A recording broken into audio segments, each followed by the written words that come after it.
इस साल के गणतंत्र दिवस परेड में ना एक बहुत ही खास टुकड़ी ने सबका ध्यान खींच लिया। ये कहानी है उन हीरोज की जो अक्सर हमारी नजरों से दूर रहते हैं, लेकिन जिनका काम बहुत ही जरूरी है। आज हम भारतीय सेना की एनिमल कोर यानी कि पशु कोर और उसके इन अनसीन वॉरियर्स की दुनिया में झांकने वाले हैं। तो आज हम क्या क्या देखने वाले हैं? सबसे पहले तो यही जानेंगे कि इस साल की परेड इतनी खास क्यों थी। फिर हम उस कमाल के संगठन के बारे में बात करेंगे जो इन एनिमल सोल्जर्स को तैयार करता है। इन टुकड़ियों के मेंबर से मिलेंगे, समझेंगे कि उनका काम कितना जरूरी है और आखिर में उनकी जो एक मजबूत विरासत है उस पर भी बात करेंगे।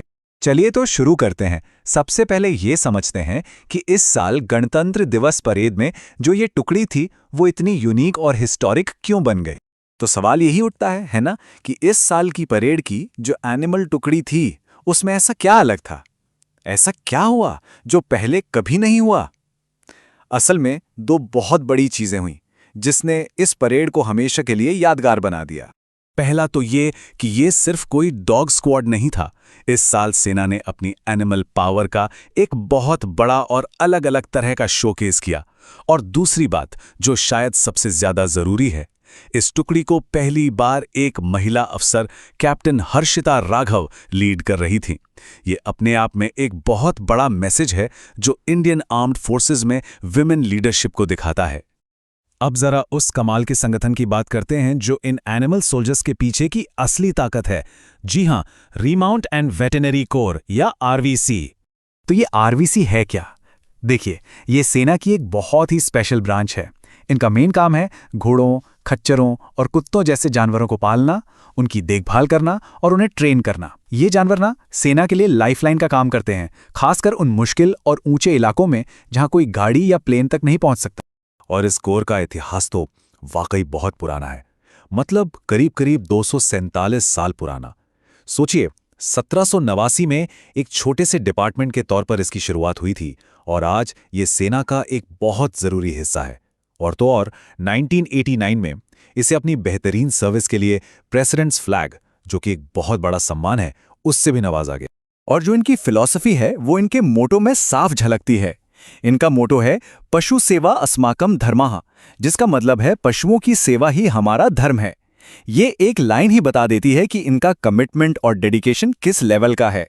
चलिए अब जरा उन कमाल के जानवरों से मिलते हैं जो इस साल परेड का हिस्सा थे और देखते हैं कि उनकी खासियत क्या है। जरा इस पर नजर डालिए। एक तरफ है बैक्ट्रियन ऊंट।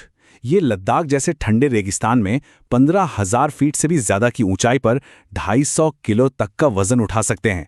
और दूसरी तरफ है ज़ांस्करी पोनीज, मतलब टट्टू। ये सियाचिन जैसे इलाकों में 40 से 60 किलो का सामान लेकर मीलों का सफर तय कर सकते हैं। मतलब ये दोनों ही उन मुश्किल जगहों पर हमारी सेना के लिए सामान पहुंचाने में बहुत ही क्रिटिकल रोल निभाते हैं।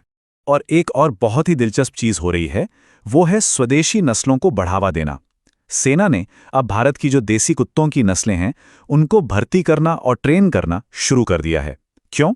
क्योंकि उन्होंने ये महसूस किया है कि ये नस्लें हमारे देश के हालात, यहाँ के मौसम और बीमारियों को विदेशी नस्लों के मुकाबले कहीं बेहतर तरीके से झेल सकती हैं। और ये हैं हमारे देश के अपने K9 वॉरियर्स। 2016 में जब पहली बार मुधोल हाउंड को शामिल किया गया, उसके बाद से तो रामपुर हाउंड, चिप्पीपराई, कुंबाई जैसी कई और इंडियन ब्रीड्स इस खास मिशन का हिस्सा बन चुकी हैं। ये सभी अपनी स्पीड, स्टैमिना और जबरदस्त वफादारी के लिए जाने जाते हैं। तो हमने इनकी काबिलियत तो देख ली, पर अब बात करते हैं इनके अविश्वसनीय योगदान की, युद्ध में भी और शांति के समय में भी। देखिए, आरवीसी और इन जानवरों का काम सिर्फ जंग के मैदान तक ही सीमित नहीं है। एक तरफ जहां इन्होंने कारगिल की ऊंचाइयों पर सप्लाई पहुंचाई और श्रीलंका में पीस कीपिंग ऑपरेशंस में मदद की, वहीं दूसरी तरफ इन्होंने केरला, हिमाचल और उत्तराखंड में जब भयानक बाढ़ आई तो लोगों की जान बचाने में भी बहुत बड़ा रोल निभाया। मतलब देश को जब भी जरूरत पड़ी ये हमेशा आगे रहे हैं। और इसी सेवा के दौरान इन साइलेंट वॉरियर्स ने अनगिनत बार अपनी जान की बाजी भी लगाई है। कई ट्रेंड कुत्तों ने देश की रक्षा करते हुए अपना सबसे बड़ा बलिदान दिया है। केंट, जिसने अपने हैंडलर को बचाने के लिए अपनी जान दे दी। फैंटम, मानसी, एक्सेल, ये कुछ नाम हैं उन हीरोज के जिन्होंने अपनी बहादुरी और बलिदान से इतिहास में अपना नाम हमेशा के लिए लिखवा लिया।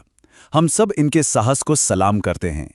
और सबसे ज़रूरी बात यह है कि देश ने भी इनके बलिदान को पहचाना है। जिन वीरों का हमने अभी जिक्र किया, उनमें से 2, केंट और फैंटम, को देश के लिए उनकी असाधारण सेवा के लिए मरणोपरांत वीरता पुरस्कारों से सम्मानित किया गया है। ये उनके शौर्य का सबसे बड़ा सम्मान है। तो आखिर में चलिए ये समझते हैं कि भारतीय सेना और हमारे देश के लिए इस यूनिक कोर की क्या अहमियत है। ये कहानी सिर्फ जानवरों की नहीं है, ये उससे कहीं ज्यादा गहरी है। ये हमें एक बहुत ही ज़रूरी सवाल पे लाके खड़ा कर देता है। आज जब हमारे पास ड्रोन्स हैं, हाईटेक वॉरफेयर है, तब भी एक सैनिक और एक जानवर के बीच का जो ये अटूट रिश्ता है, इसकी क्या कीमत है? शायद इसका जवाब वफादारी, हिम्मत और निस्वार्थ सेवा में छिपा है, जो किसी भी टेक्नोलॉजी से कहीं बढ़कर है।